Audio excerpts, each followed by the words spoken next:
Bismillahirrahmanirrahim. Assalamualaikum warahmatullahi wabarakatuh. Alhamdulillahirrahmanirrahim, teman-teman. Hari ini kami dari keluarga Ornithoptera Ultima akan membahas sebuah buku berjudul The Wizard of Oz. Buku ini kami jadikan sebagai sebuah sarana untuk menjelaskan kawan seperjuangan. Jadi kawan seperjuangan, ada 3 tugas kehidupan yang saya ceritakan kepada anak-anak. Ada tugas bekerja, 2 tugas berteman, 3 tugas mencintai atau tugas bercinta. Kalau tugas berteman itu kaitannya diri kita dengan banyak orang. Kalau tugas bekerja itu kaitannya diri kita dengan diri kita sendiri, karena kita mengerjakan sesuatu ya pekerjaan kita itu yang tidak bertumpang tindih dengan pekerjaan yang lain, seharusnya begitu. Terus yang kedua, tugas mencintai atau tugas bercinta. Ini tugas yang diemban oleh 2 orang. Jadi kalau tugas bekerja itu oleh orang per orang, saya kerjaannya ini, Imron kerjanya itu, Azwa, Kori kerjanya punya pekerjaan masing-masing sesuai jadwalnya, Umi kerjanya apa, Ibrahim kerjaannya apa. Nah, kalau tugas berteman itu dengan banyak orang. Ya ayah berteman dengan semuanya. Ya dengan Imron, dengan Azwa, dengan Kori, dengan Ibrahim, dengan Umi, dengan masyarakat, ya, dengan orang-orang sekitar banyak. Nah, itu berteman. Tapi kalau tugas mencintai atau tugas bercinta itu antara ayah dengan Umi tok, atau ayah dengan Imron. Ayah harus berpikir bagaimana ayah mencintai Imron, dan Imron berpikir bagaimana mencintai ayah. Ayah harus berpikir bagaimana mencintai Kori, mencintai Azwa, dan Azwa ataupun Kori berpikir bagaimana masing-masing mencintai ayah dengan cara yang tidak sama. Maksudnya begini, cara ayah mencintai Imron tidak sama dengan cara ayah mencintai Kori atau mencintai Azwa, betul? Dan cara mencintai Azwa, cara Azwa mencintai ayah itu berbeda dengan cara Imron mencintai ayah ataupun cara Kori mencintai ayah. Ibrahim mencintai ayah, beda cara-caranya, kan begitu. Nah, jadi tugas mencintai, tugas bercinta ini adalah hubungan antara 2 orang saja. Nah, di The Wizard of Oz ini sebenarnya bukan membahas tentang tugas mencintai atau tugas bercinta, itu bukan. Tapi saya lebih ke arah yang pertama dan yang kedua, yaitu tugas bekerja dan tugas berteman. Pertanyaannya itu sederhana. Mau berteman dulu untuk bekerja atau bekerja untuk berteman? Artinya begini, kita itu kalau Robert Kiyosaki kan memberikan pertanyaan, sebuah teka-teki. Anda bersekolah, mendapatkan nilai yang bagus, lalu disuruh ngisi titik-titiknya.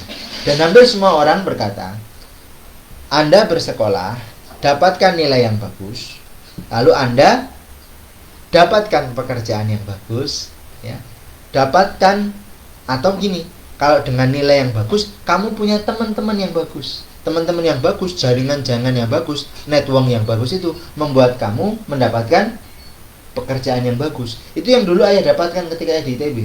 Oh, ITB itu yang paling penting adalah networking.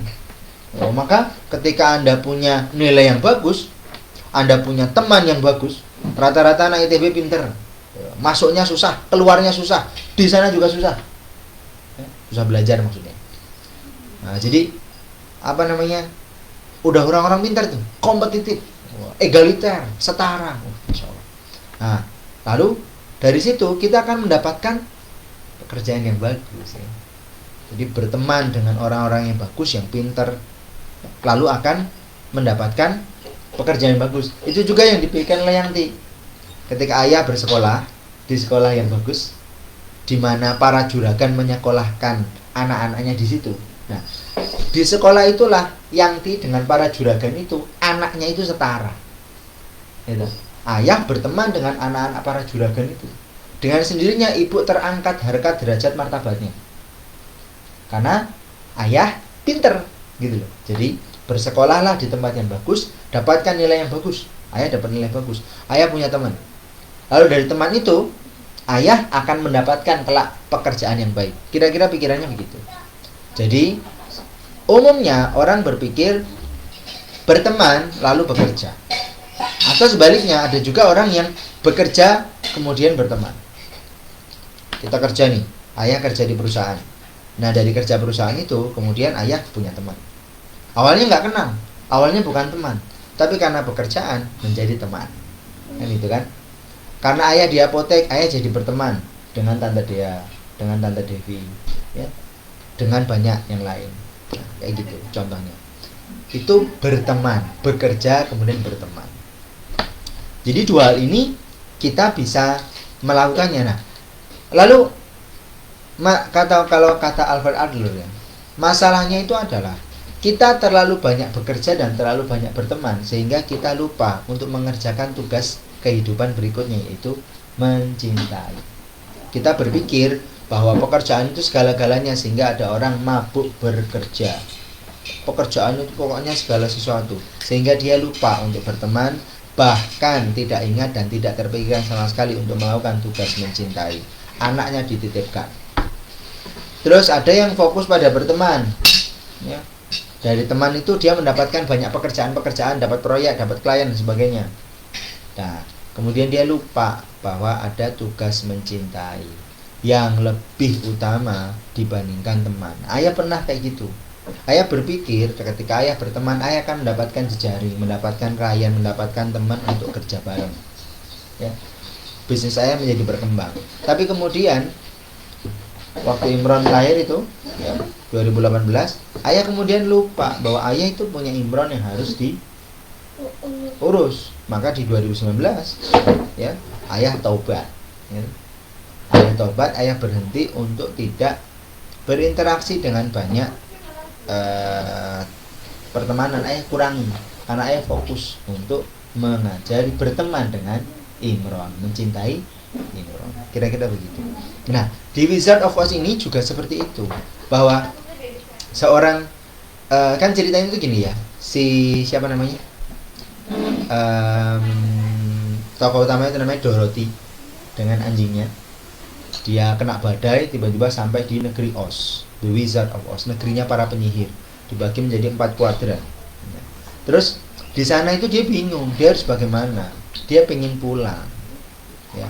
Kemudian dia bertemu dengan seorang peri baik hati yang memberikan kepadanya sebuah sepatu berwarna merah yang akan menuntunnya menuju jalan pulang. Kira-kira begitu. Dan penyihir baik ini berkata bahwa hadirnya Dorothy di negeri Oz itu pasti punya sebuah tujuan, punya sebuah tugas. Nggak mungkin kalau itu hanya kebetulan saja. Nah, gitu. Terus kemudian mereka, para penyihir baik itu berkata, hanya kamulah yang bisa mengalahkan penyihir jahat. Dan kelak nanti memang si Dorothy ini yang bisa mengalahkan penyihir jahat. Dia mengalahkan penyihir jahat dengan air. Terus kemudian dalam perjalanan itu dia akan pulang kalau dia sampai di Emerald City atau negeri Zamrud yang berwarna hijau.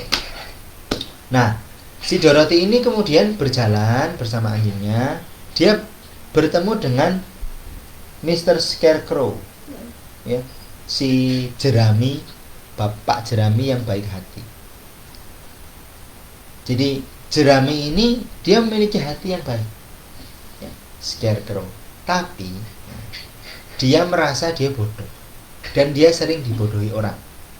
Maka dia ingin memiliki otak yang pintar. Dia melihat, ada anak nih baik, aku menemani dia. Dia terlihat pintar, siapa tahu aku akan ketularan pintar. Dia berjalan, lalu bertemu dengan Tin Woodman, si penebang kayu yang terbuat dari kaleng. Nah, dia itu pintar, tapi dia itu merasa hampa. Setiap hari pekerjaannya itu keras, ya. Dia ingin memiliki hati yang lembut, hati yang baik. Dan dia melihat bahwa ini ada orang kasihan, ada Dorothy yang tidak tahu negeri asing. Yang kedua, apa namanya? Ini buku yang sequel kedua, The Marvelous Land of Oz. Terus yang dia melihat Scarecrow yang baik hati tapi bodoh. Nah, yang terjadi, mereka nanti akan ditipu orang. aku mau berbuat baik lah sama orang ini. Dia berpikir bahwa kalau dia bergabung di sana, kan diajak sama Dorothy. Dorothy pertama ngajak Scarecrow tadi, Scarecrow mau. Sekarang bertemu dengan Tin Woodman, diajak. Tin Woodman berpikir, ya daripada aku di sini, siapa tahu aku punya pekerjaan yang lebih bagus, ya kan? Dia sudah bosan dengan pekerjaan itu, dan dia ingin memiliki hati yang lembut. Dan hati yang lembut itu dia merasakan ketika dia ingin menolong. Dia ingin menolong Dorothy dan menolong Scarecrow. Dia merasakan, kok aku punya rasa peduli ya? Berarti aku punya rasa baik hati. Jadi kalau aku ikut ke sana, kemungkinan aku akan mendapatkan hati yang baik. Karena Tin Woodman ini pintar, tapi dia merasa hatinya itu kasar. Lalu dia berjalan, dia bertemu dengan singa, cowardly lion, singa pengecut. Dia takut, badannya doang gede, tapi nyalinya nggak ada. Dia tidak berani menjadi dirinya sendiri. Dia tidak berani untuk mengaum. Dia takut dengan suaranya sendiri. Oh, banyak ini cerita, ada singa yang tidak mau mengaum, kan Scary Cat, kita punya bukunya kan. Terus ada Lazy Lion, ada. Jadi singa ini banyak. Nah, salah satu yang disampaikan oleh Frank Baum ini adalah Cowardly Lion, singa pengecut. Nah, kemudian singa ini berpikir, ini ada Dorothy yang dia mengajakku untuk berjalan melalui the yellow brick stone, jalan paving dari batu bata yang berwarna kuning. Aku melihat si Lion melihat ada si Dorothy yang pemberani dan baik hati, ada Scarecrow yang bodoh tapi baik hatinya, ada Tin Woodman yang pintar tapi dia tidak punya perasaan. Dia berpikir, kayaknya kalau aku ikut di sana, mengikuti Dorothy ini, aku akan mendapatkan keberanian. Akhirnya, kenapa? Karena mereka nggak takut sama aku. Berarti mereka itu orang-orang berani. Jadi kalau yang lain itu ya, melihat singa yang diam itu, mereka pada menjauh. Singa ini berpura-pura. Cowardly itu, kalau ada juga yang di What the Book Said episode sebelumnya itu, saya cerita Cowardly Clyde ya. Cowardly itu perasaan pengecut yang pura-pura berani gitu. Jadi si Cowardly Lion ini juga sama. Dia itu berjalan itu berpura-pura berani loh, sehingga orang-orang itu takut. Nah, si Dorothy sama anjingnya ini, juga Tin Woodman dan Scarecrow ini, dia nggak takut. Jadi dalam pikirannya si Lion ya, sekelompok orang ini tuh mempunyai keberanian yang sangat besar. Dia nggak takut sama Lion, nggak takut sama singa. Maka kemudian dia bergabung, karena dia berpikir orang-orang ini pasti lebih berani daripada aku. Aku nggak perlu lagi menjadi coward, nggak perlu menjadi berpura-pura pengecut. Aku bisa ikut bersama mereka dan menjadi pemberani. Itu yang dipikirkan. Nah, akhirnya mereka kemudian bertemu dengan banyak halangan ya. Bertemu dengan ada harimau, ada para Winkies, ada kera-kera dan seterusnya. Akhirnya kemudian dia bertemu sampai mengalahkan penyihir. Lalu dia sampai di Emerald City. Di Emerald City yang berwarna zamrud, warna hijau itu, dia berjumpa dengan pemimpinnya, dan pemimpinnya ternyata pembohong ya. Dia sebenarnya bukan orang yang hebat, dia adalah orang yang juga pengecut. Dan ketika dia tahu mereka ada di situ, dia melarikan diri gitu. Ketika berjanji kepada Dorothy akan mengajak untuk pulang bersama, tapi enggak, dia melarikan diri, dia pulang sendiri. Nah, di situ bingung akhirnya. Negeri Emerald City kan kosong kepemimpinannya. Nah, nanti si Scarecrow itu yang jadi pemimpin di situ. Terus negeri para Winkies itu nanti dipimpin oleh si Tin Woodman. Si Dorothy akhirnya bisa pulang. Dengan cara apa? Dengan menggunakan 2 sepatu yang diberikan oleh si peri baik hati di cerita awal.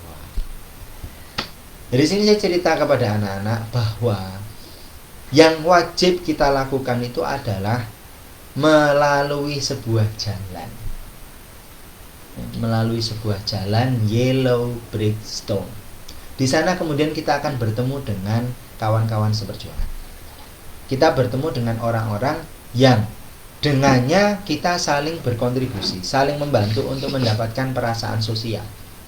Jadi tidak perlu menggunakan cara-cara yang macam-macam, penuh dengan manipulasi atau bagaimana. Kan ada ya misalnya buku-bukunya Dale Carnegie, bagaimana menjadikan pribadi yang luar biasa, public speakingnya supaya orang terkesima padamu, semua selling you kata Napoleon Hill dan seterusnya. Itu juga bagus. Anda mau belajar, kita mau belajar ya oke-oke saja. Tapi kadangkala kesuksesan dalam kita mempengaruhi orang lain untuk melaksanakan tugas-tugas interpersonal itu tadi, jangan-jangan hanya untuk mendapatkan klien, mendapatkan teman-teman baru, mendapatkan pekerjaan-pekerjaan yang akhirnya berujung pada sifat material. Sedangkan kawan seperjuangan, dan itu membuat seseorang tidak bahagia. Karena kemudian misalnya gini, saya menjadi seorang coach, saya memiliki hasrat untuk diakui oleh kalangan komunitas apoteker misalnya. Saya belajar coach dan saya bisnis apotek, jadi saya diundang di mana-mana. Kemudian saya berpikir bahwa saya bisa menjadi seorang yang diakui, memiliki hasrat diakui. Dan hasrat diakui ini membuat saya tidak bahagia, karena kartu semangat saya itu ada di orang lain, bukan ada di saya sendiri.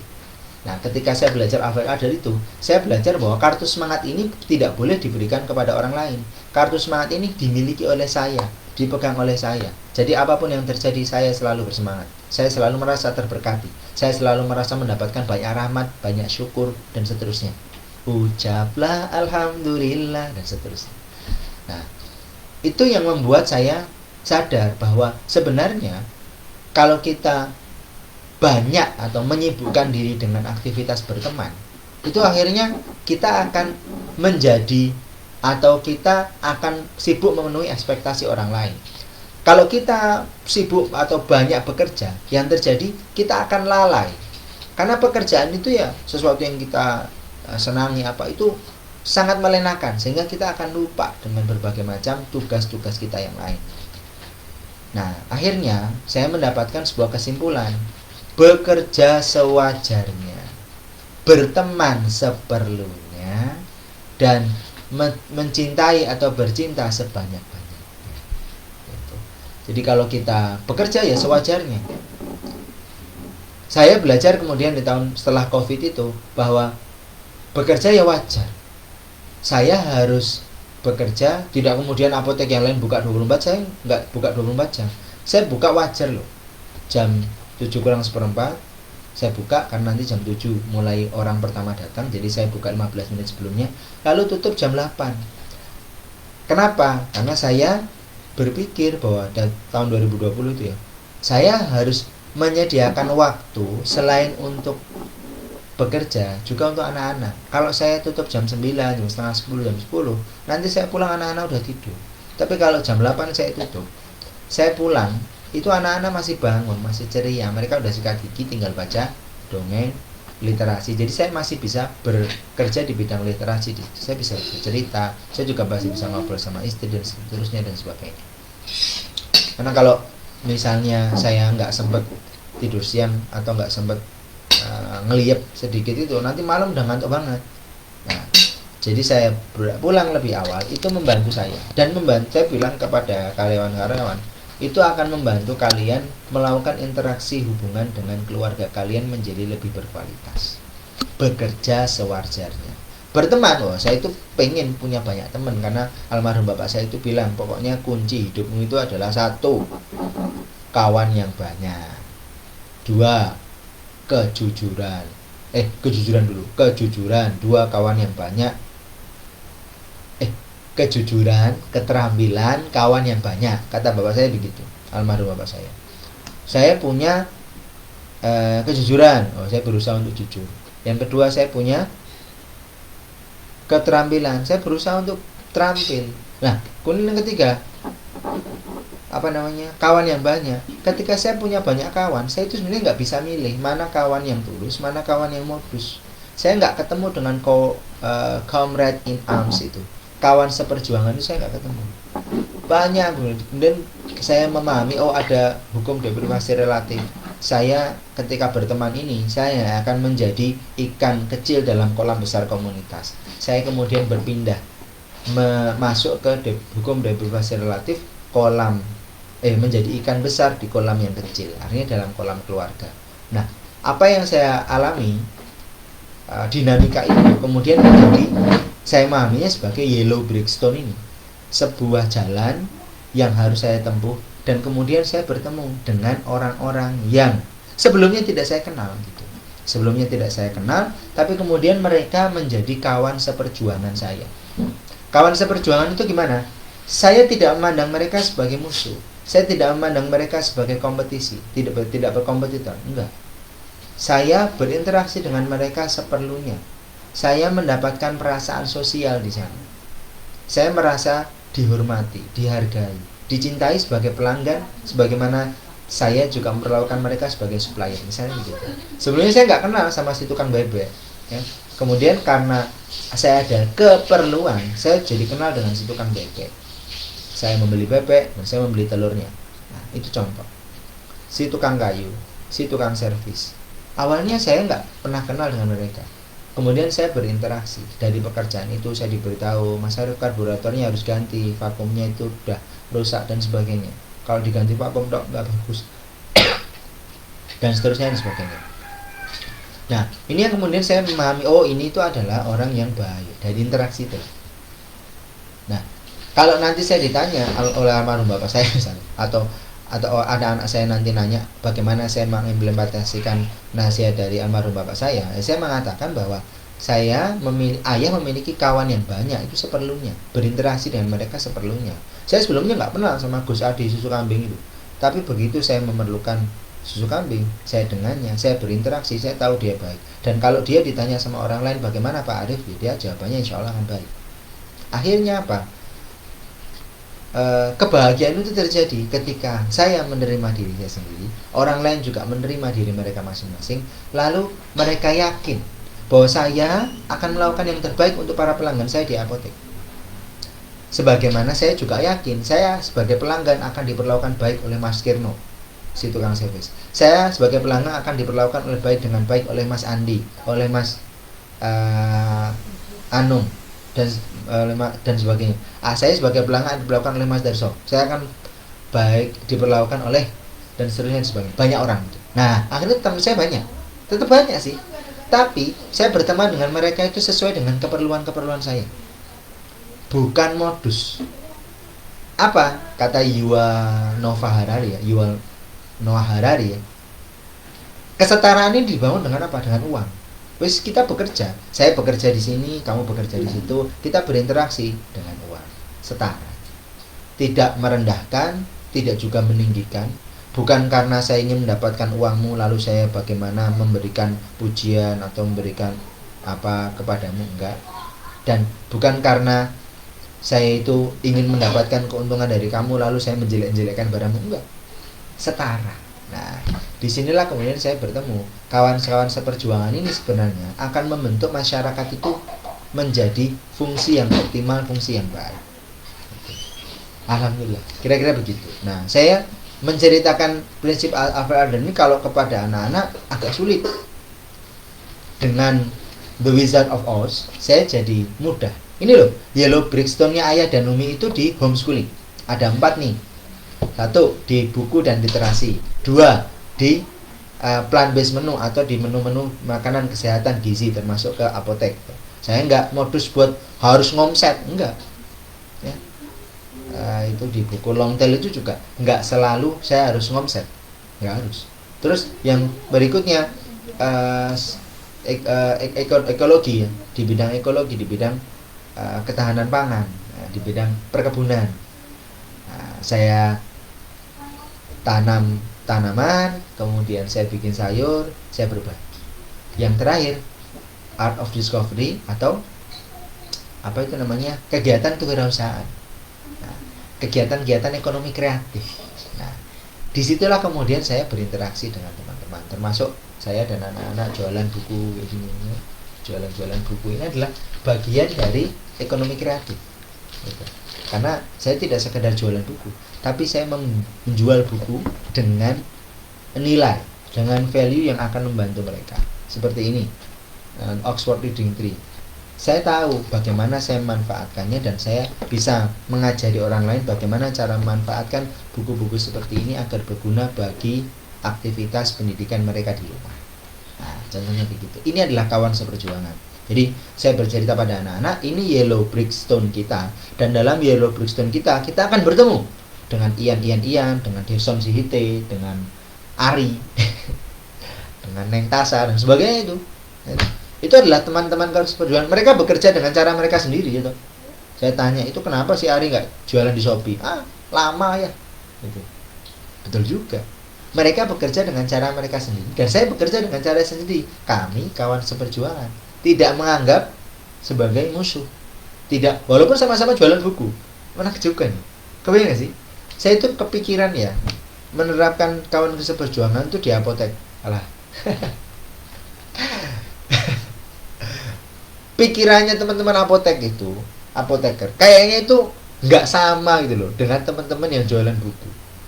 Itu saya ceritakan itu juga kepada anak-anak, saya diskusikan bersama istri. Ini contohnya begitu. Alhamdulillah, saya merasa bahagia gitu, merasa bahagia saya ketemu dengan Yellow Brickstone ini, ketemu dengan Bu Desi Sriandi, ketemu dengan orang-orang yang sebelumnya saya tidak pernah berpikir, oh no ya, ternyata ya hidup itu seperti itu loh caranya itu. Saya tidak pernah berpikir itu gitu. Bahkan ketika saya membaca Robert Kiyosaki, tak pikir ya dia itu memang fokus bisnis tuh. Karena gini ya, dia punya hutang 1,2 miliar dan dia merasa semuanya baik-baik saja karena dia menggunakan semua pinjaman uang dari bank itu untuk membeli aset. Sedangkan masyarakat kita di Indonesia ini bingung mana aset mana liability. Mereka tidak ngerti bahwa ternyata ketika bank itu memberikan pinjaman kepada mereka, ini setelah pelajaran Robert Kiyosaki ini ya, bank di seluruh dunia termasuk Indonesia kemudian berpikir jangan sampai kita menciptakan orang-orang seperti Kiyosaki ya. Kalau nanti orang membeli aset ya, yang menang itu nasabah, padahal nasabah itu harus dijagain sama bank. Jadi bank itu menjaga bagaimana agar nasabah sebagai aset mereka itu selalu bergantung pada bank. Jadi bank hanya memberikan plafon pembiayaan untuk orang-orang yang membeli liability, bukan membeli aset. Jadi kalau saya nih, saya mau beli tanah kemarin kan, ditolak sama bank. Kenapa? Karena aset ini tanah. Gitu. Tanah ini aset gitu buat saya. Sehingga di kemudian hari saya tidak akan bergantung pada bank, gitu loh, ya kan? Tapi kalau saya untuk renov, untuk beli rumah, beli rumah itu akan rumah katakanlah itu akan menimbulkan expense, menimbulkan biaya perawatan dan seterusnya, termasuk mobil ya.